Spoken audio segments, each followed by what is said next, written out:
بسم اللہ الرحمن الرحیم۔ السلام علیکم ورحمۃ اللہ وبرکاتہ۔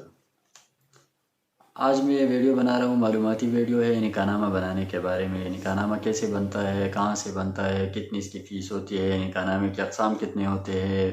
اس میں دو قسم کے نکاح نامے بنتے ہیں، ایک ہوتا ہے کمپیوٹرائز اور ایک ہوتا ہے مینول۔ اور مینول جو ہے وہ سب سے پہلے آپ نے اپنے گاؤں کا رجسٹرار جو ہے اس کا پتہ کرنا ہے کہ آپ کے گاؤں کا رجسٹرار، نکاح رجسٹرار کون ہے۔ سب سے بہتر بات تو یہ ہے کہ جب بھی آپ میں سے کوئی نکاح کا پروگرام ہو تو اس میں آپ اپنے گاؤں کے نکاح رجسٹرار کو بلائیں تاکہ وہ اسی وقت اپنے رجسٹر میں ساری چیزوں کی انٹری کرے تاکہ بعد میں پھر آپ کو مشکلات نہ ہوں۔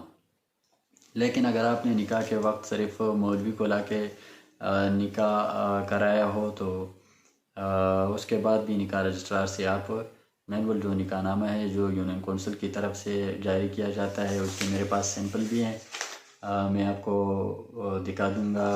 اور اس میں یہ ہے مسلم خاندانی قوانین کے آرڈیننس مجریہ 1961 کے تحت۔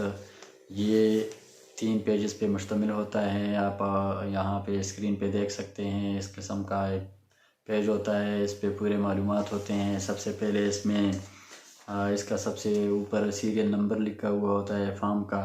اس کے بعد وارڈ کا نام، ولیج کونسل کا نام ہوتا ہے، تحصیل آپ جس تحصیل سے ہیں، تھانہ آپ کا کون سا ہے، ضلع کون سا ہے، یہ ساری معلومات آپ نے اس میں درج کرنی پڑتی ہیں، اور یہ اس کو کہتے ہیں مینول نکاح نامہ۔ اس کے بعد دولہا اور اس کے والد کا نام، ان کے شناختی کارڈ نمبر اور اس کے رہائشی جو ایڈریس ہے اس کی، وہ بالترتیب ساری چیزیں اس میں درج کرنی پڑتی ہے دولہے کی۔ اس کی تاریخی پیدائش اور سرکاری جو اس کا ریکارڈ ہوتا ہے، فار ایگزامپل اگر اس کا شناختی کارڈ بنا ہوا ہے تو اس کے مطابق اس کی تاریخ پیدائش کیا ہے اور اس کی نکاح کے وقت اس کی عمر کتنی ہے، یہ معلومات آپ نے اس میں دینی ہے۔ اسی طرح دلہن کا نام اور اس کے والد کا نام، شناختی کارڈ نمبر اس کے والد کا، اگر دلہن کا بھی شناختی کارڈ بنا ہوا ہے تو اس کا بھی نمبر، یہ ساری چیزیں درج کرنی پڑتی ہے۔ دلہن کی تاریخ پیدائش کیا ہے یہ بھی لکھنی پڑتی ہے۔ اس میں یہ بھی ڈیٹیل دینا پڑتا ہے مینول نکاح نامے میں کہ آیا دلہن جو ہے کنواری ہے یا بیوہ ہے یا مطلقہ ہے، تو یہ آپشن جو ہے یہ بھی فل کرنا پڑتا ہے۔ اگر دلہن کی طرف سے کوئی وکیل مقرر کیا گیا ہو، اکثر علاقوں میں لڑکی خود نکاح میں نہیں بیٹھتی تو اس کی خاندان میں سے کسی ایک بندے کو وہ اپنا وکیل بنا لیتی ہے، بھائی ہو، چچا زاد بھائی ہو، یا اس کے لڑکی کا ماموں ہو یا والد ہو، وہ بٹھا دیتے ہیں۔ تو اس کی ڈیٹیل دینی پڑتی ہے کہ اس کا نام کیا ہے دلہن کے وکیل کا، اور اس کے شناختی کارڈ کا نمبر کیا ہے، ولدیت اس کی کیا ہے، قومی شناختی کارڈ نمبر اس کا بھی لکھنا پڑتا ہے۔ دلہن کے وکیل کے تقرر کے بارے میں گواہوں کے نام، ولدیت، سکونت اور ان کی دلہن کے ساتھ رشتہ داری، یہ ساری چیزیں لڑکی کی طرف سے یہاں پہ درج کی جاتی ہے۔ ابھی آتے ہیں کالم نمبر 9 میں، اگر دلہا کی طرف سے کوئی وکیل مقرر کیا گیا ہے لڑکے کی طرف سے تو ان کی ساری ڈیٹیل، اس کے جو وکیل ہے نکاح کے، اس کے ولدیت وغیرہ اور شناختی کارڈ نمبر، اس کا پتہ، یہ چیزیں لکھی جاتی ہے۔ نمبر 10 کالم میں دلہا کے وکیل کے تقرر کے بارے میں گواہوں کے نام، ولدیت و سکونت اور ان کے قومی شناختی کارڈ کے جو نمبر ہے وہ لکھ کے جاتے ہیں۔ اس کے بعد لاسٹ میں 11 نمبر کالم میں شادی کے 2 گواہوں کے نام، اس شادی کے بھی گواہ ہوں گے، ان کے نام اور ان کے شناختی کارڈ نمبر، ان کے رہائشی پتہ، ان کی ولدیت وغیرہ ساری اس میں لکھی جاتی ہے، 2 گواہ ہوتے ہیں۔ 12 نمبر کالم میں شادی سر انجام پانے کی تاریخ، جس تاریخ کو شادی ہوئی ہے اس کی وہ ڈیٹیل بھی لکھنی پڑتی ہے۔ مہر کی تفصیل، نقدی، منقولہ وغیرہ اور غیر منقولہ جائیداد، یہ لکھ کی جاتی ہے۔ مہر کی کتنی رقم معجل اور کتنی غیر معجل ہے، یہ چیزیں، معجل اور غیر معجل مہر کا طریقہ ادائیگی، اور 16 نمبر پہ ہے آیا مہر کا کچھ حصہ شادی کے موقع پر ادا کیا گیا اور کتنا ادا کیا گیا ہے، یہ ڈیٹیل دینی پڑتی ہے۔ اسی طرح خاص شرائط اگر کوئی ہیں بعض تو وہ بھی، اس کے لیے بھی خانے ہیں اس میں۔ 19 نمبر میں نمبر 1 کو دلہن کو دیے گئے جہیز کی اشیاء کی تفصیل وہ چیزیں بھی لکھ سکتے ہیں اس میں۔ دلہا کی جانب سے دلہن کو دیے گئے تحائف اشیاء کی تفصیل، اگر لڑکے نے نکاح کے موقع پر لڑکی کو کوئی تحفے دیے ہیں، جو چیزیں دی ہو، اس کی بھی اس میں تفصیل مینول نکاح نامے میں لکھی جاتی ہے، جو نکاح رجسٹرار کے ساتھ ہوتا ہے نکاح نامہ، اس میں لکھی جاتی ہے۔ دلہن کے خون کا گروپ، دلہا کے خون کا گروپ، یہ بھی مطلب اس مینول نکاح نامے میں وہ بہت ساری چیزیں ایسی ہوتی ہے جن کا پھر کمپیوٹرائز نکاح نامے میں کوئی ذکر ہی نہیں ہوتا۔ تو اس لیے ضروری ہے کہ یہ نکاح نامہ جو نکاح رجسٹرار مہیا کرتا ہے، مطلب آپ کو ایشو کرتا ہے، ضروری یہ بھی ہے کہ نکاح تو ایک بہت اہم زندگی کا ایک بڑا فیصلہ ہوتا ہے، تو اس کی جتنی بھی یادداشتیں ہیں وہ مینول نکاح نامے میں درج کرنی چاہیے۔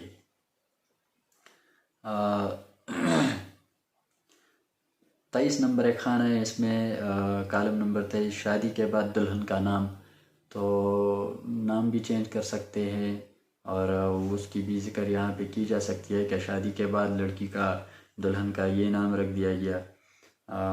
شادی کو درج رجسٹر کرنے کی تاریخ بھی لکھ دی جاتی ہے۔ ثالثی کونسل مطلب آرڈیننس 1961 کے تحت ثالثی کونسل سے اجازت نامہ حاصل کر لیا ہے۔ نمبر و تاریخ مراسلہ جس کے ذریعے ثالثی کونسل نے دلہا کو دوسری شادی کرنے کی، یہ اس صورت میں ہے اگر دلہا دوسری شادی کر رہا ہو تو اس کے لیے دوسرے شادی کا جو اجازت نامہ ہے اس کے بارے میں تفصیل لکھی جاتی ہے۔ لاسٹ میں اس میں لکھنا پڑتا ہے نکاح خواہ کا نام، جو بندہ نکاح خواہ ہوتا ہے اس کا نام، اس کا ولدیت، اس کے شناختی کارڈ کے نمبر اور اس کے دستخط لیے جاتے ہیں۔ دلہا یا اس کے وکیل کے دستخط اس میں ہوتے ہیں۔ دلہن کے دستخط سب سے لازمی چیز جو ہے مینول نکاح نامے میں، دلہن کے دستخط ہیں، دلہن کے وکیل کے دستخط ہیں، شادی کے گواہان کے دستخط اور شناختی کارڈ نمبر، یہ سارے نمبر وار لکھے جاتے ہیں۔ دلہا کے وکیل کے تقرر کے گواہان کے دستخط اور ساتھ اس کے شناختی کارڈ نمبرز، اور اس کے بعد لاسٹ میں نکاح خواہ کے دستخط، جو بندہ نکاح پڑھاتا ہے یا پڑھتا ہے اس کے دستخط چاہیے ہوتے ہیں، اس کا شناختی کارڈ نمبر، والدین ولدیت کی تفصیل اور اس کے رہائش کا مکمل ایڈریس۔ نکاح رجسٹرار کا بھی یہاں پہ ذکر کیا جاتا ہے کہ کون ہے اور اس کے والد کا کیا نام ہے، اس کے شناختی کارڈ کا نمبر کیا ہے، یہ ساری ڈیٹیل یہ لکھنی پڑتی ہے مینول نکاح نامے میں۔ ابھی میں آتا ہوں دوسری طرف، یہ نکاح نامہ جب بن جائے اس میں جن افراد کا ذکر ہوا، مثلاً اس میں دلہے کا ذکر ہے، اگر اس کا شناختی کارڈ بنا ہوا ہے تو اس کے شناختی کارڈ کی کاپی رجسٹرار کو دینی پڑتی ہے، اس کے والد کے شناختی کارڈ کی کاپی، لڑکی کا دلہن جو ہے اس کے والد کی کارڈ کی کاپی اور دلہن کے کارڈ کی کاپی، اگر دلہن کا کارڈ بنا ہوا ہو تو یہ ساری نکاح خواہ کا جو ہے نکاح خواہ کے شناختی کارڈ کی کاپی، یہ ساری اس کے ساتھ اٹیچ کر کے، اس کے 3 پرت ہوتے ہیں، ایک پرت تو اس کے رجسٹر میں رہ جائے گا نکاح رجسٹرار کے، اور باقی 2 میں سے ایک دلہن کے لیے ہیں، ان کے والدین یا ان کے سرپرستوں کے لیے، اور دوسرا جو ہے دلہے کے گھر والوں کے لیے یا دلہے کے لیے۔ ابھی یہ تو حاصل کر دیا آپ نے مینول نکاح نامہ اپنے یونین کونسل یا اپنے ولیج کونسل کے رجسٹرار سے۔ اب یہ آتے ہیں کمپیوٹرائز نکاح نامے پہ کہ وہ کیسے بنتا ہے۔ تو یہ جو اتنا ڈیٹیل میں نے آپ کو بتا دیا، یہ ڈیٹیل یہ مینول نکاح نامہ ضروری ہے کمپیوٹرائز نکاح نامے کے حصول کے لیے۔ اگر آپ کے پاس یہ نہیں ہے تو آپ کمپیوٹرائز نکاح نامہ حصول نہیں کر سکتے ہیں، آپ نہیں بنوا سکتے ہیں۔ تو یہ مینول نکاح نامہ، اس کے ساتھ جتنے بھی آپ نے ذکر کیا ہے اس میں ان لوگوں کے شناختی کارڈ اٹیچ کر کے اس کے ساتھ آپ ولیج کونسل کے سیکٹری آفس جائیں، یہ اس کو دے دے اور وہ آپ کو کمپیوٹرائز نکاح نامہ ایشو کرے گا۔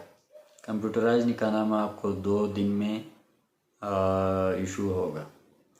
اور اس کی فیس زیادہ سے زیادہ 200 روپے ہوگی یا 300 یا 150 وغیرہ اس کی فیس ہوگی۔ اور دوسرا جو مینول نکاح نامہ ہے اس میں وہ نکاح رجسٹرار فیس کا جو خانہ ہے اس میں کالم ہے، اس میں لکھ کے درج کر کے آپ کو وہ ادا کرنے پڑیں گے، جتنا فیس اس میں بتایا، جتنا مقرر کیا گیا ہو گورنمنٹ کی طرف سے، تو وہ آپ وہاں پہ ادا کریں گے۔ تو یہ تھا پورا پروسیس کمپیوٹرائز نکاح نامے کے حصول کے لیے۔ ویڈیو لمبی ہو گئی لیکن ضروری تھا پورا تفصیل آپ کو بتانا۔ انشاءاللہ اگلی ویڈیو میں حاضر ہوں گا، ایک اور معلوماتی ویڈیو آپ کے لیے پیش کروں گا۔ اللہ حافظ۔